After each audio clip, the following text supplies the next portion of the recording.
Ayan, good morning. Isa palang umaga po sa ating mga kabiyahero, Luzon, Visayas, Mindanao. Maging sa ating mga kabiyahero sa ibang bansa, ang ating mga kababayan doon, ang mga OFW. Hello po, kumusta po mga kababayan? Ayan po, andito tayo ngayon sa Barangay Lourdes, sakop ng Boyog Liti. Ayun o, kung napansin nyo sa likuran mga kababayan, mga kabiyahero, napagkalinis ng tubig. Ang sarap magtampisaw sa panahon ito dahil mait ang panahon dito sa Boyog Liti. Kaso lang may biyahe pa tayo papuntang Masin. Kaya ito, no, siguro sa sunod na pagkakataon makaligo tayo sa lugar na to dito sa Barangay Lourdes, sakop ng Boyog Liti mga kabiyahero. Ayan no, napaganda yung tubig, napakalinaw galing sa kabundukan, no. Kung napansin nyo, yung likuran na yan, ayan.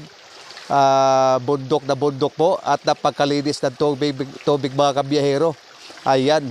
No, walang halong walang halong chlorine. No, talagang pure siya.